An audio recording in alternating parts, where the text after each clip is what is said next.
So this is we don't have a this is not, we don't have a skin in the game. The Americans have generally every American presidency has only strengthened the relationship. Biden contributed a lot. He really took the relationship forward. Trump, in his previous avatar, expanded it to in new geographies. The Indo-Pacific as it's the Quad and the Indo-Pacific as it operates today was courtesy Donald Trump. So we have benefited from a string of American presidencies that have paid special attention to China. This one is not going to be any different. We will have to negotiate and renegotiate with the new Oval Office. There will be issues around trade and tariff and his in some sense pet peeve on preventing people from taking free rides, on American benevolence, which is fair. But he's also someone who's willing to do a good deal. And in some sense, if we are nimble, agile, and alert, there would be enough opportunities for India to architect a very bright common future together. Now, it is interesting because there was, over the last year and a half, perhaps, with the Biden-Harris team, a big brotherly sort of condescension on human rights and certain paternalism that India was beginning to sort of feel a little uncomfortable with, and you saw that play out in an indelicate manner. Let's put it like that over the last 6 months, quite publicly. So we even had just before the Prime Minister visited the United States, a delegation of Sikh separatists meeting certain officials in the White House, in fact, on the eve of the visit of the Prime Minister. And that obviously would have left a bitter taste in anyone's mouth. There was summons to some of our top officials in government. Now, all of that, do you think that's going to sort of abate? Or will just die out a natural death without the imprimatur of the Trump administration? Rahul,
I suspect that it might be more elegant, that same issue that you were referring to, Rahul. It might be more elegant going ahead. It's not going to disappear. And those are still going to persist. And we will have to deal with them as partners. And by the way, to be fair, and I was saying this to someone in Canberra where I'm right now for the Raisina Down Under, I was just telling our Australian counterparts that look, what we have done well in the last 10 years is that we give back as good as we get. So in some sense, we don't hold back. If you speak to American commentators, they will tell you that Indians are highly crippling, or Indians are quite brash, as they call us these days, because that was a prerogative for American commentators. We are not supposed to have those views and have a viewpoint of their democracy, but they should have on ours, right? So my point here is that we have a very equal conversation now, and we can handle these imprints. The substance is not likely to be altered. The strategic substance, the security partnerships, the defense partnerships, they are likely to continue to be strengthened in the days ahead. And the trade and economic partnerships, like in every era, will be reset and remodeled so that both of us benefit. But around the inelegance that was in display might be not on the table anymore. Okay, very quickly, Mr. Saran, I know you probably have to get on with your day. Just wanted to ask you this. It's very important because there's been an emphasis from the Trump campaign on tariffs, on open trade borders, so to speak. And India, of course, enjoys its greatest export destination is the United States. Can that actually have an impact going forward? Is Trump going to push that agenda, and how does India react to this? Look, even in the previous presidency, he had that agenda. And kudos to our Prime Minister and Foreign Minister for having managed that particular mood that was prevalent even then. And by the way, he threatened us a few times even in his first term about imposing tariffs and India-specific action. I think what we have to do in the days ahead is to prevent any India-specific action. If there is a general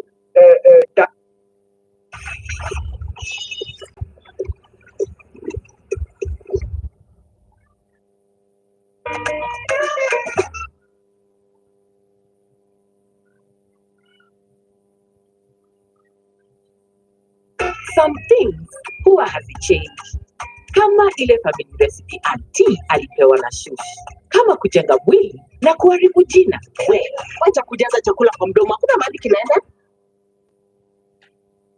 I think that would be fine. But an India-specific tariff is something that we have to make sure does not ever come to fruition.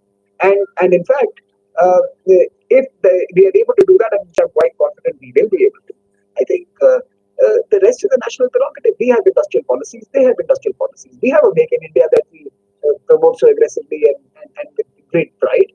They have a Make America Great Again. The IRA or the Make America Great Again is basically an industrial policy of America to benefit their own corporations.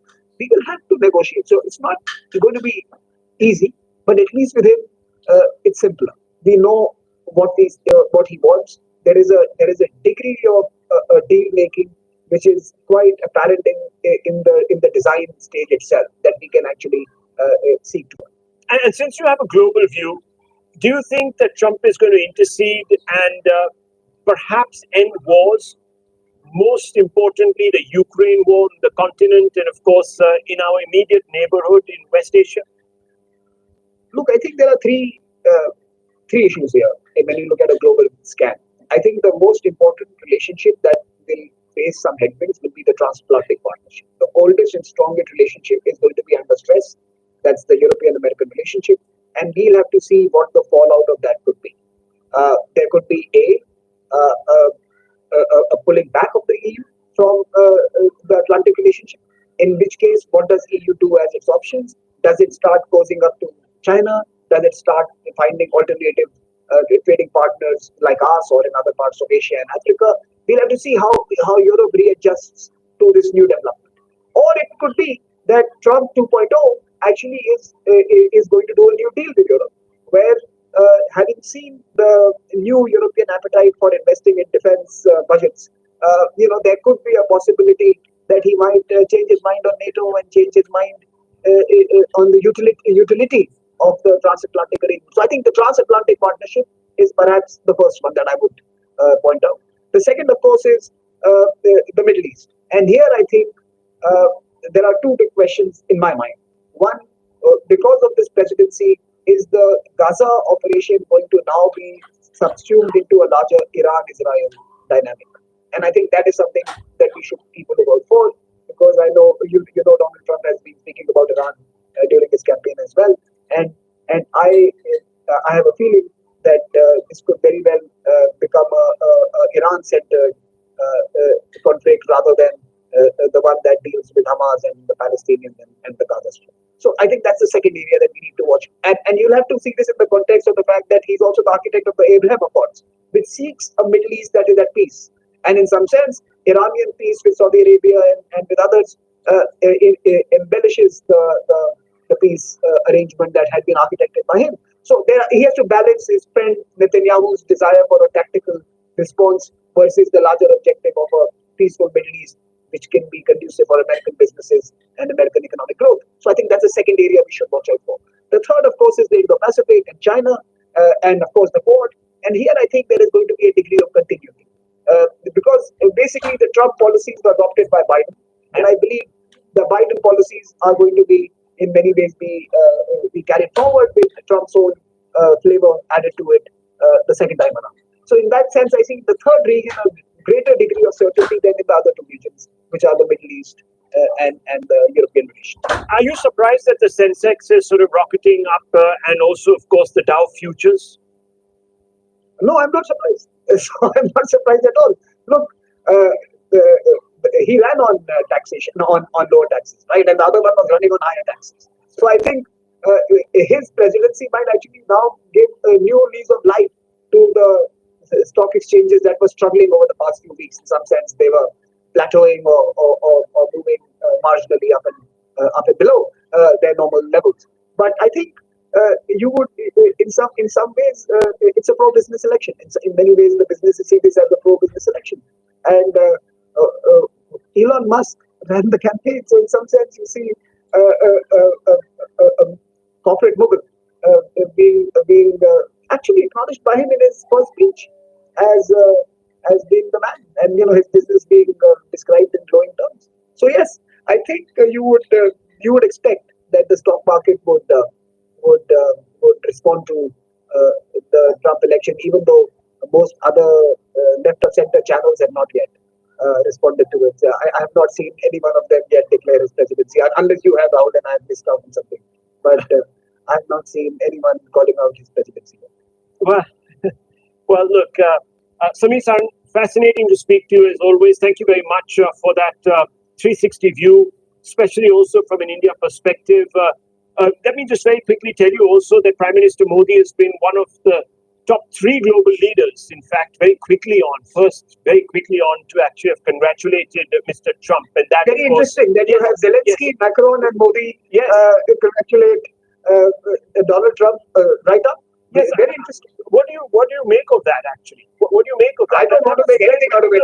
Look, even before CNN called the election, the Prime Minister was out there tweeting his congratulations on the back of course, the acceptance speech. Our Prime Minister and Trump share a chemistry, which is all, right? And he has, even in his interviews, spoken glowingly about his personal relationship with the Prime Minister, even though he keeps calling India a tariff king and all. But personally, when it comes to the Prime Minister, he's always warm and effusive. He's been, he's distinguished between India and Prime Minister Modi in some sense. And he acknowledges him as a tough negotiator and someone who's serving his country. In that sense, that is his view. Zelensky, I think, is clever diplomacy, and he did the right thing. I think he doesn't want to be caught flat-footed, and of course, French exceptionalism and Macron continue to surprise the world. I think that's my way of justifying what. Well, at least, as in the sequence we broke it in, Netanyahu was the first off the blocks. And Netanyahu, I forgot to mention him because I thought I'd spoken about him during the Iran thing. But of course, Netanyahu was So you're right. It's interesting. Everyone who seems to have a stake really got off the block very, very quickly. That's very interesting. Viewers, signaling, messaging, very, very important in global diplomacy today. Samir Saran, thank you very much for speaking to me. Let's hope we can have another conversation in the next few days. Let me bring in Sanjay Suri, who's been standing there like this sentence.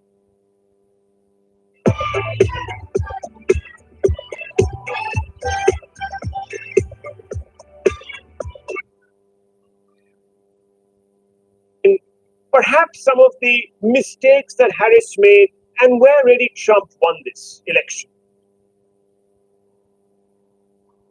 Well, the reason Trump won simply is because he is himself. If he had to lose, it would be because he is himself. He has a very dominant personality that really overrides other issues. And we've been talking about the issues, immigration, and certainly that as an issue works very, very definitely to Trump's advantage. There's been a great deal of concern over immigration right across the U.S., more naturally in the South than elsewhere. But really, this is across the country, and he is seen as the one who will deliver what people want. Whether he can actually deliver the return of millions of people from the U.S., that is a tricky one that we have to watch out for. He has promised to do that. He has said he'll keep his promises. It won't be easy. The economy, certainly the broad picture, the macro picture is looking very good for the U.S.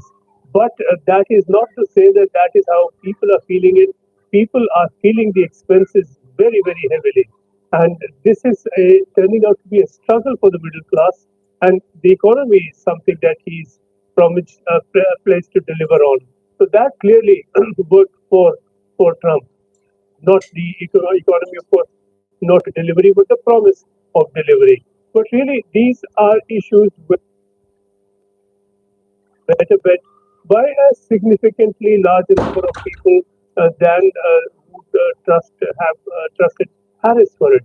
But really, above all this, it is a question on people's mind. It has been a question, not this issue, that issue, but do we want Harris in the White House? Do we want Trump?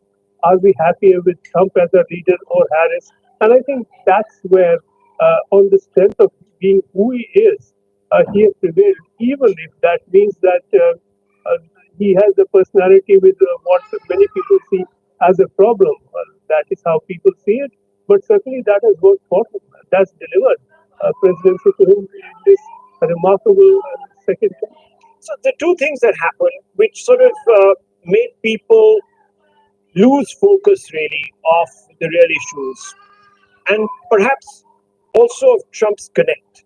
And that is that the moment Biden withdrew and Kamala Harris came in, a lot of money came into the Harris campaign, so much so that she's actually outspent Trump by about $300 to $400 million.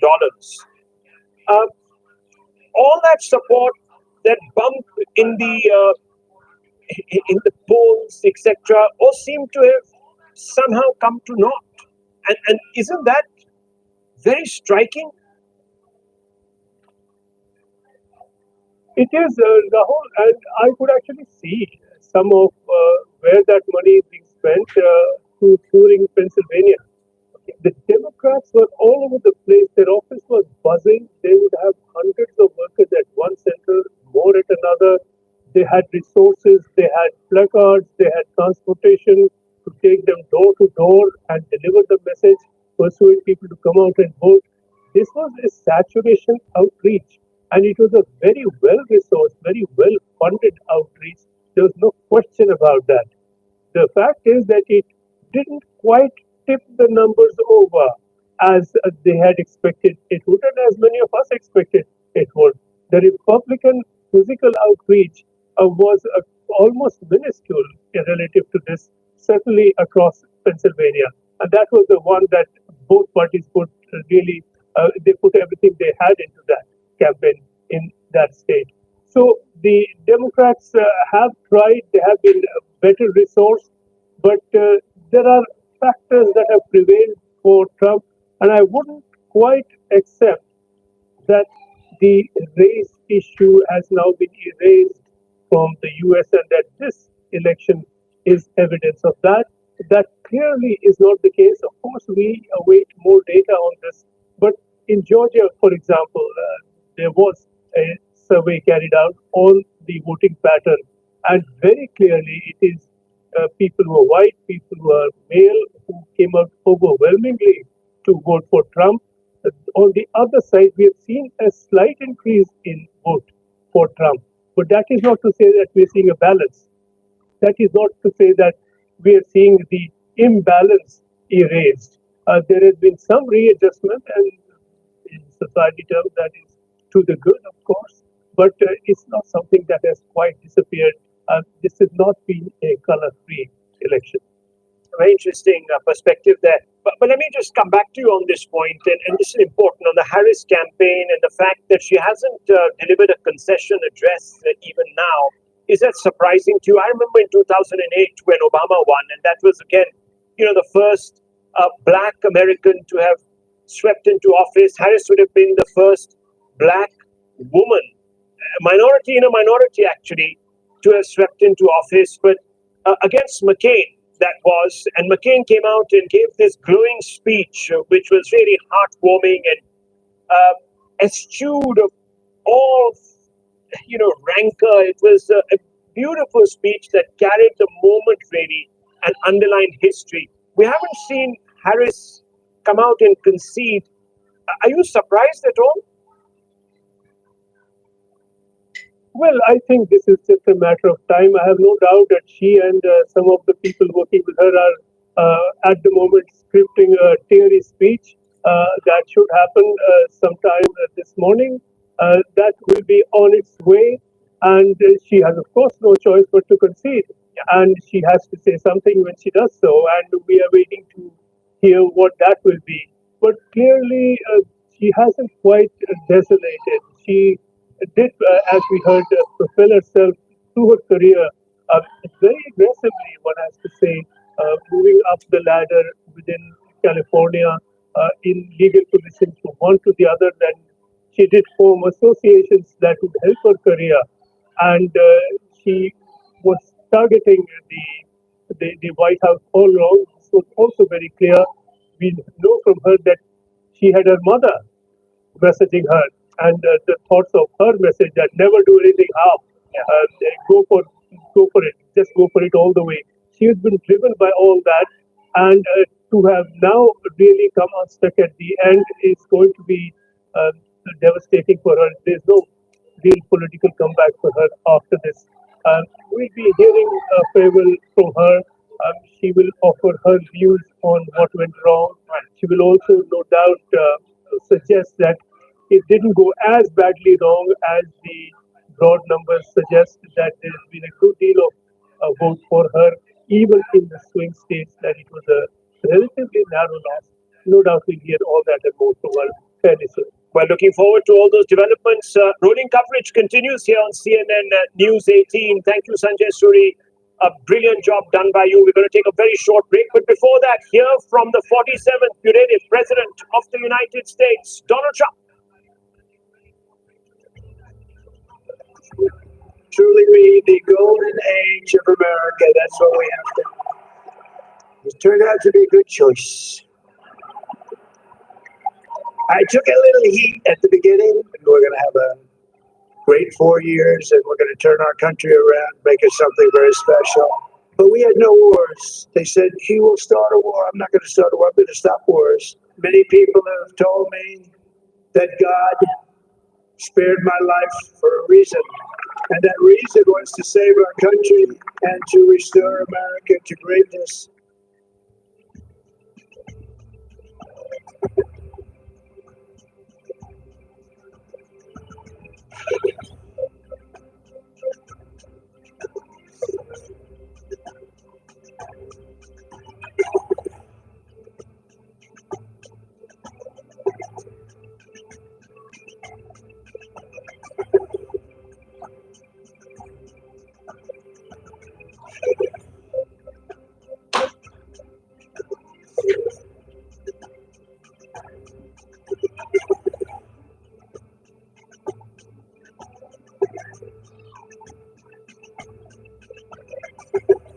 But it's not just in the Southeast. There are a bunch of them in North Carolina and in Georgia. It's not just in the Blue Wall. There are a handful of them throughout those three states. But across the country, from the Northeast, we've seen states that normally would not be even close to being late calls, like New Jersey or like Illinois, that kind of continue to push out throughout the night. Now, the Western vote's still coming in. We'll have to see how that settles, particularly in California. But across the country, in places we don't consider battlegrounds, Donald Trump overperforming. What do I mean by that? Well, where's he overperforming in terms of the actual states themselves? Overperforming in Texas, overperforming in Illinois, overperforming dramatically to the extent Florida even was remembered as a bellwether, gone at this point in time, but also in the Northeast as well. It's not just a 7 battleground story. It's not just overperformance in the Blue Wall. It's overperformance across the board. It's part of the reason right now Donald Trump hasn't just crossed the 270 electoral vote threshold. Right now, he's 5 million votes ahead in the popular vote. Now, California is still a lot more vote to be counted there. That number may very well shrink, but he could have a popular vote victory in this as well. Just one thing you want to point out as we talk about this not just being a battleground phenomenon, can you point out Chicago for a second here so we can see the difference in Chicago from now to 4 years ago? So why are we going into Illinois in 2024 this late in the game? We've usually called Illinois very quickly. Let's take a look at Chicago. And here's why we're doing this, because we've seen so many threads tied to exactly this in multiple big states, particularly blue states. You see the margin here in Chicago, 61.8 to 37%. You say that's a pretty big margin. There's still vote outstanding. About 12% of the vote is outstanding. The reason why we're paying attention is this. Look at that top line number for Kamala Harris. Look at what Joe Biden's top line number was in 2020. 20 points better. Now, more vote will come in. We'll see how it ends up, where it lands when that additional 12% comes in. But we've been talking about this throughout. Yes, we're talking about it in Milwaukee. We've been talking about it in Wayne County, home in Detroit. We've been talking about it in Philadelphia.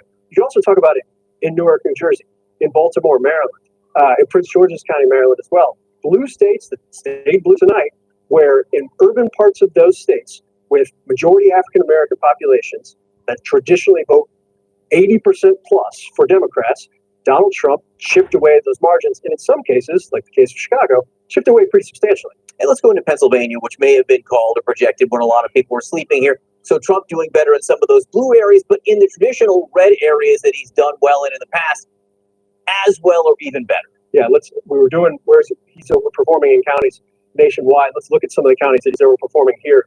If you talk to people who were on the Biden campaign, the key back in 2020 was not just running up huge vote in the Atlanta suburbs, in Cobb and Gwinnett, or in the collar counties here in these suburbs outside of Philadelphia County. It was holding Donald Trump's margins down in this area right here. And what Donald Trump was able to do was not just match his 2016 margins, do better than he did in 2020, but in places like Luzerne County, where obviously he had been in Wilkes-Barre just a couple of days ago, I think about a week ago, where in 2020 he won this county by 14.4 points. They're all about running up the margins, bumping it up by 3 points. When you're bumping up your stronghold counties by 2, 3, and 4 points, and at the same time, the Harris campaign is unable to run up their margin in a place like Philadelphia. What happened in 2020? Joe Biden was at 81.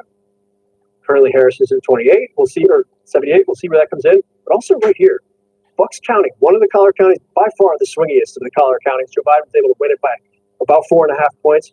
Trump, 95% reporting, is winning the county. So at this point, the states that we have not yet projected, academic in the sense that they will not be decisive in deciding who the next president is, but we haven't projected a winner in Nevada yet. And to an extent, it tells some of the story we've been talking about over the course of these wee hours of the morning. John, you're a youthful individual, but you know the game in Nevada. The game in Nevada is right here. For me, it's craps, but that's a different story. If allegedly you gambled.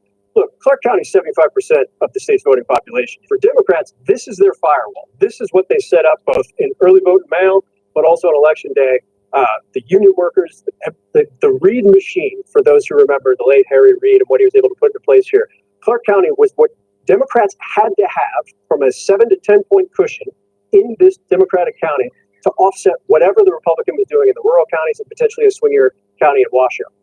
This margin is a yikes for Democrats. And it's been trending in this direction over the course of the last couple of cycles. But back in 2020, Joe Biden was able to win it by just shy of 10. Back in 2016, a little bit closer for Clinton. They're still able to pull it off. Back in 2012, 15, 16 points. Clark has been trending, particularly because of the Hispanic population. Donald Trump's inroads in that, as Harry can tell you at length, is dramatic when you look at the exits right now. But that margin in Clark is a huge siren for the state of Nevada and what actually happens going forward here for Democrats. Phil Mattingly, an excellent segue. We'll let you get back to touching the counties here on the map. In the meantime, you talked about Harriet and you name-checked him. Let's go over to Harriet and talk about the exit polls and the underlying numbers here that explain that map we were just looking at. You know, I want to drill down into Wisconsin because it was the state that put Donald Trump over the top in the Electoral College. I want to look at black voters first of all. Look at this. Donald Trump getting north of 20% of the vote with black voters in the Badger State. 4 years ago, he was south of 10%, so he's doing more than twice better than he did 4 years ago. But it's not just among black voters. How about voters under the age of 30? Traditionally, a Democratic bastion of votes, especially with the University of Wisconsin education system. Look here, it's a tie.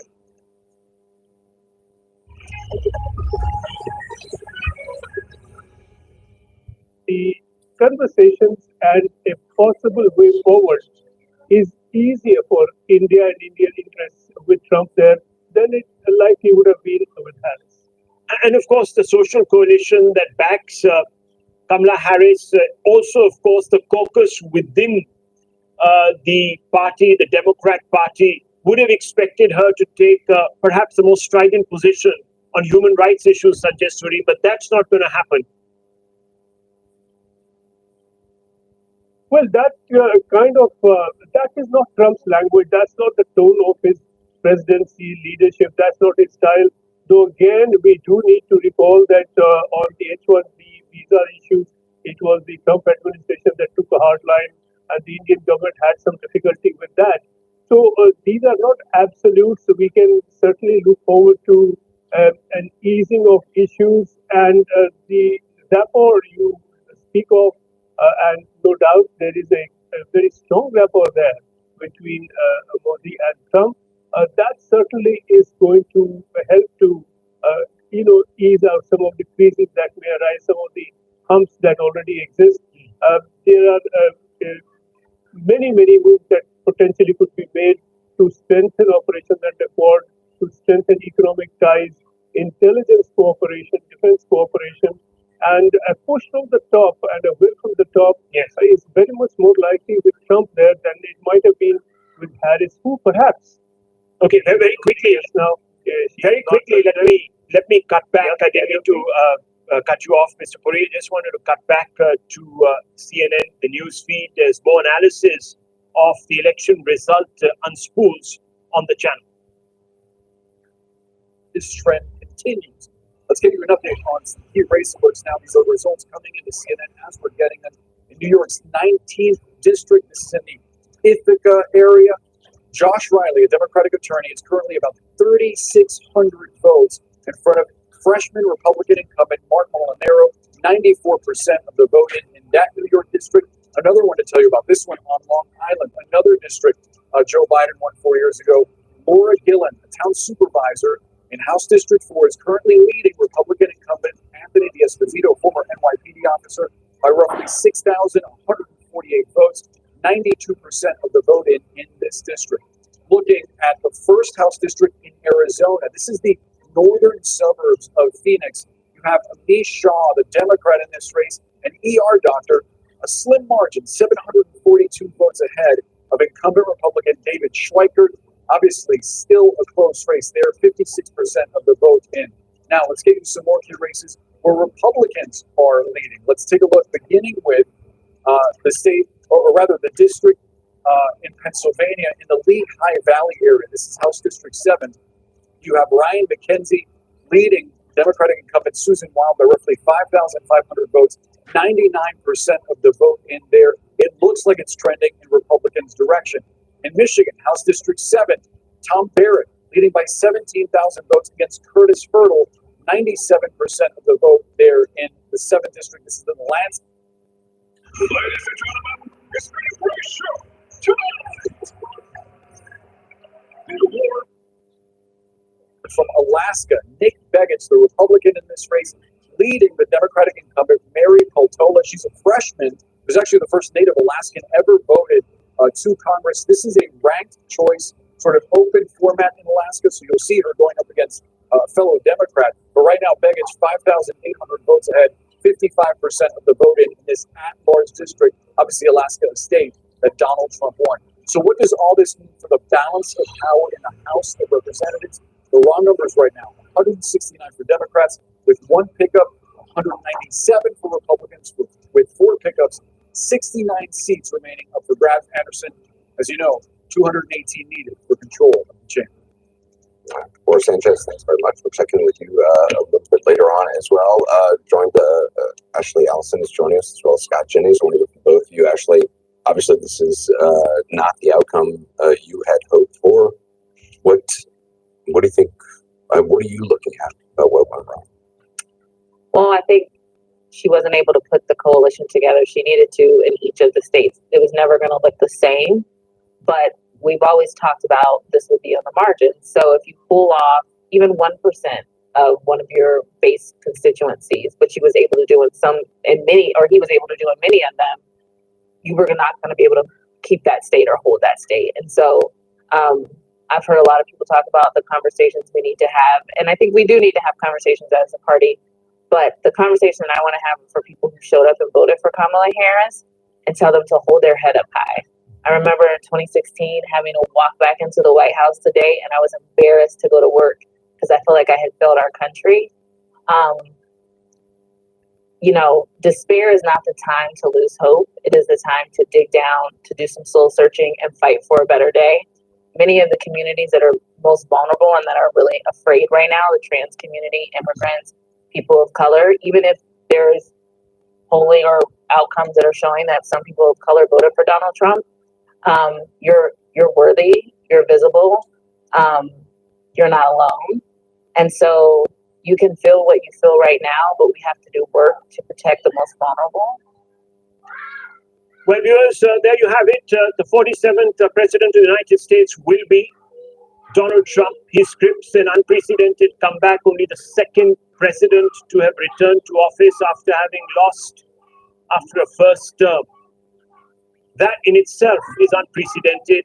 Also, on a personal note, he's seeking vindication from the fact that for the first time in 2 electoral races, this is his third one, viewers, he's leading the popular vote, which suggests that many more people, many more social coalitions have actually turned out to vote for him, which somewhere along the line muddies the clear narrative that had built up before the result that America was almost perfectly cleaved down the middle.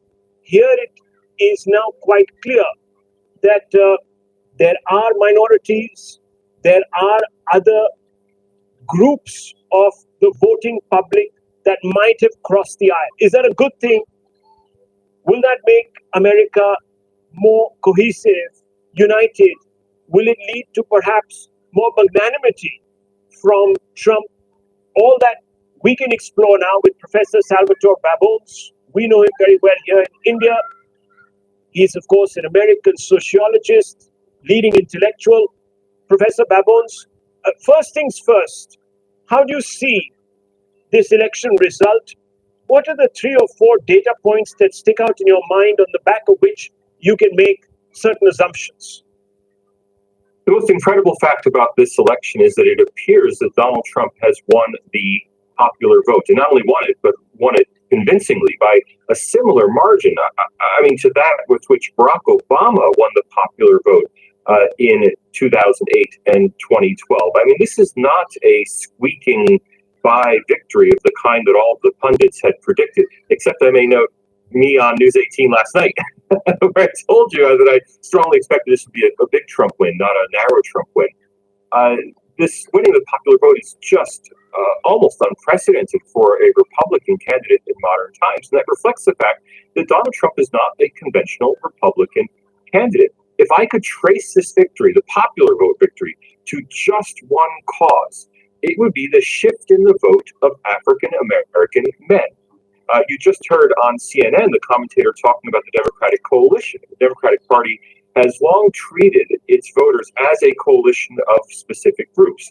All African Americans vote Democratic. All sexual minorities vote Democratic. All new immigrants vote Democratic. They have viewed these as voting blocks that they cobble together. That's no longer the case. African American men, who make up about 7% of the U.S. electorate, used to vote in virtually zero numbers for Republicans. Now, of that 7% of the U.S. electorate, it appears almost certain that 2% and likely up to 3% of the 7, that is, about a third of African American men have voted for Donald Trump.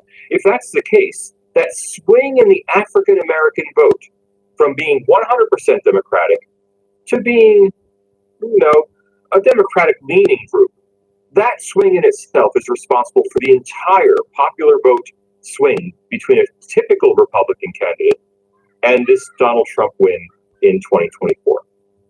Now, how wasn't this picked up? I mean, you made an allusion to the fact that you were perhaps one of the very few commentators that predicted this sort of an outcome, an emphatic victory. How is it that none of the opinion polls and some of the exit polls didn't sort of home in on this favorable mandate to Trump? They almost seem to suggest that it could go either which way. Polls at this point are mostly useless, and that's because the response rate for most political polls in the United States is under 3%. The very best polls, the Pew Research Center, who put a lot of effort into it, and they're a not-for-profit, so they don't have to make money on their polling, they get up to 8% response rates. So the gold standard, best possible response rate is 8%, which means that most of what you're getting when you see a poll is the pollsters modeling, statistical modeling of what the small number of people they've surveyed mean for the overall election. If the pollster believes the election was going to be close, then their statistical modeling will be tweaked to get that close outcome. Polling is no longer meaningful in any direct sense. Now, you're asking, how do I know what I know? Frankly, this may sound ridiculous to people. I watch Black YouTube. I listen to everybody. I have no particular.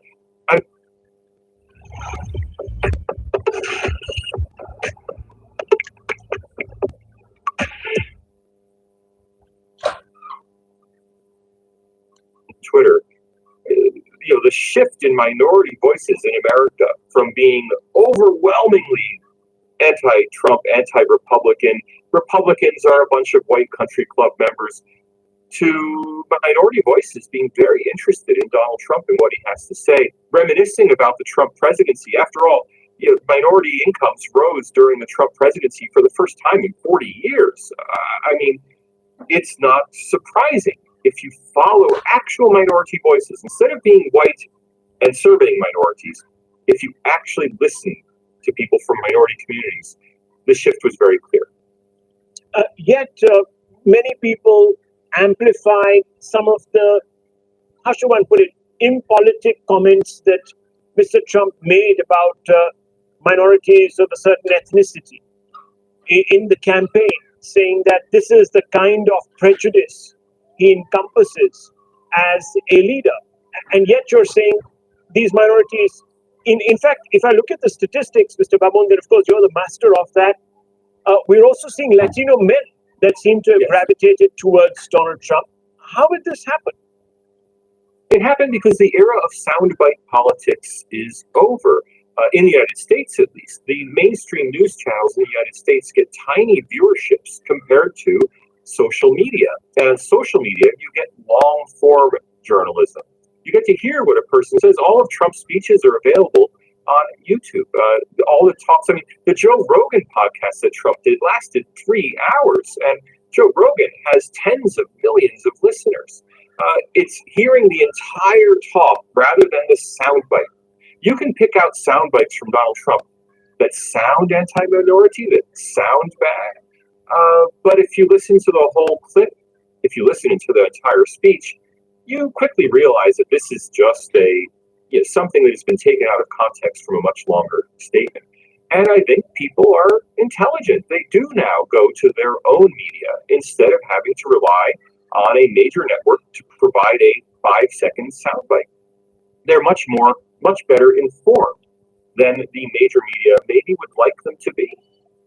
And just very quickly, coming back to the point about the forecasting, was it really a sample size issue, or was it preference falsification on the part of respondents? Because the one thing that some of Trump's allies, like Elon Musk, constantly criticize their opponents for is a cancel culture, is voter shaming.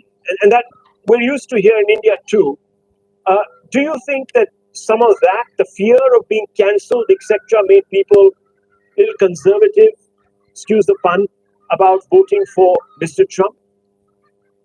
We call that social desirability bias in surveys, and there's clear evidence that in 2016 and in 2020 there was social desirability bias, that people were reluctant to admit to being Trump supporters. I suspect a lot of that dissipated by 2024, and I say that again just through circumstantial evidence that, for example, we see lots of Trump yard signs in America. In America, it's very common to put a bumper sticker on your car or a sign in your yard saying who you support. And that is something we didn't really see in 2016 and 2020 because people were a bit afraid to overtly express their support for Trump. No, the problem with the polls is much deeper than that. When you have a 70 or an 80% response rate for a poll, it's pretty easy to model what will the other 20% have said if you were to get them into the poll.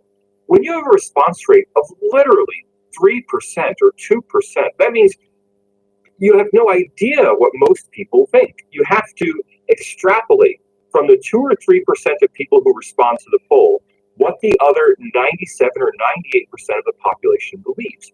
That means polling has become an exercise in statistical modeling rather than an exercise in simple reporting of what people say.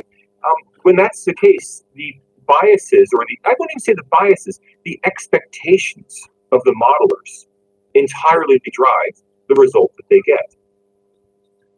That's a very interesting point to make, and perhaps we also need to pick up on that, the democracy that likes its electoral process to be robust, and obviously prediction analysis also to be robust. But just coming back to the larger picture now, the Harris campaign, many of the Harris strategists made a huge, big deal about how they were leveraging decency in public discourse to frame the issues that they were championing. Number one, a commitment to democracy, gender rights, minority rights.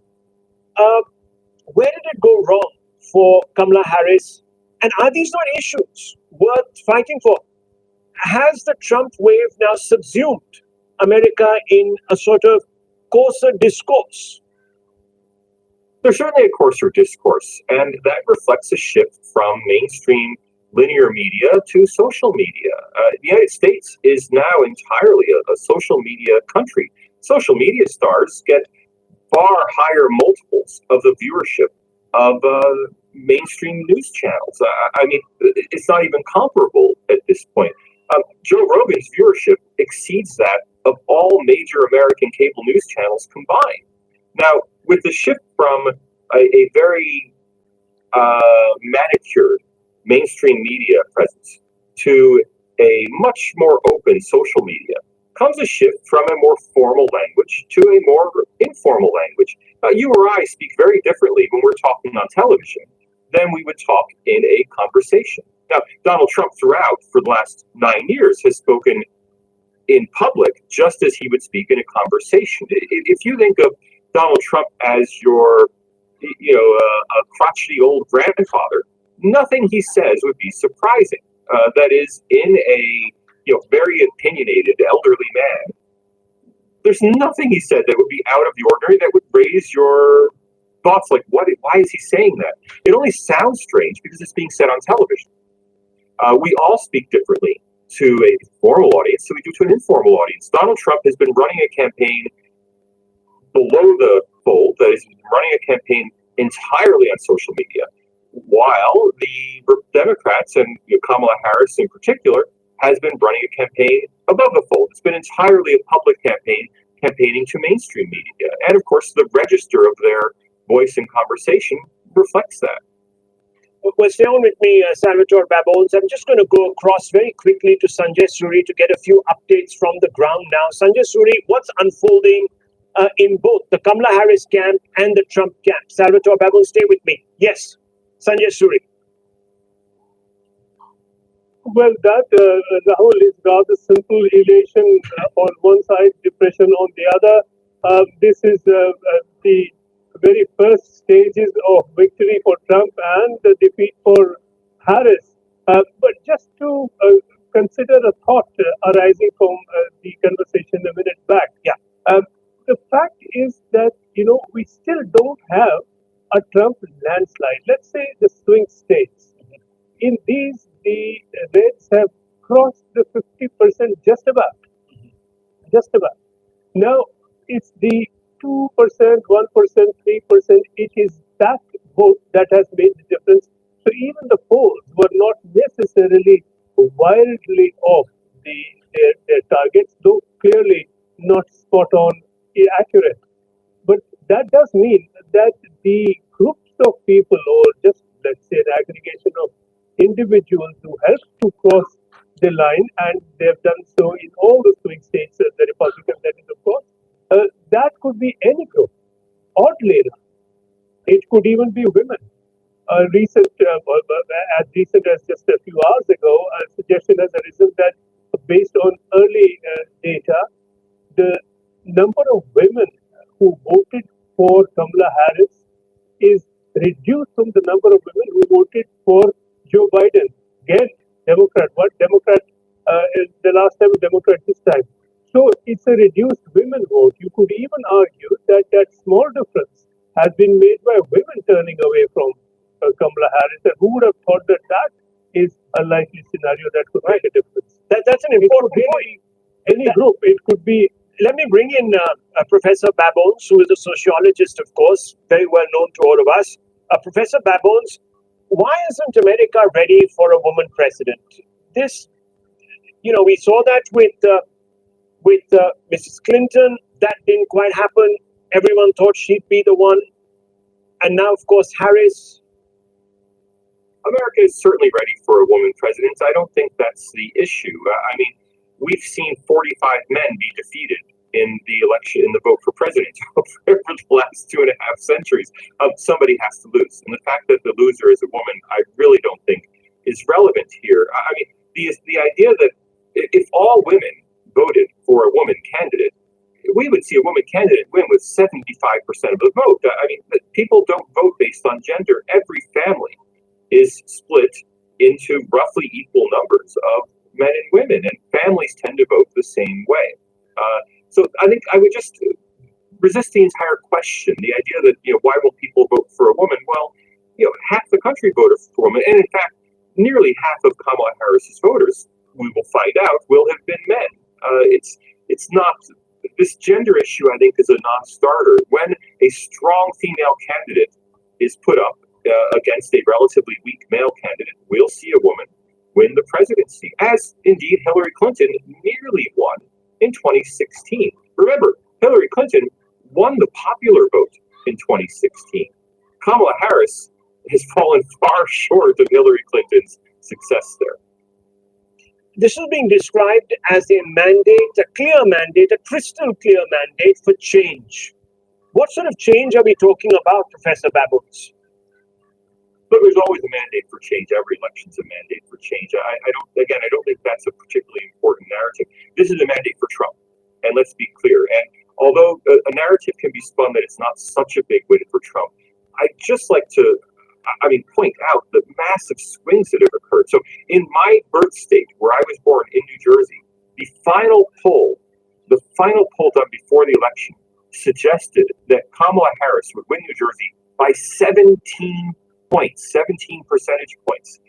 In fact, New Jersey went 51 to 47 for Kamala Harris. Now, Kamala Harris still won New Jersey, but not by anything like the margins of previous candidates. What we're seeing is a massive shift, especially among minority voters, not to favoring Donald Trump, but a shift from 98-2 or 95-5 to 60-40. And that's the huge story here, that the Democratic parties, and I should say the Democratic Party establishment stranglehold on certain segments of the electorate has simply been broken by an unconventional candidacy. It's that simple. Right. Very, very interesting, Professor Baboons. My final question to you. Do you see America healing again? Do you see them closing ranks, the American public, setting aside some of these differences? Some of them are quite elemental. I think I'd explored that question with you yesterday. What do you think is going to happen? Look, let's distinguish between the American public and the American punditry.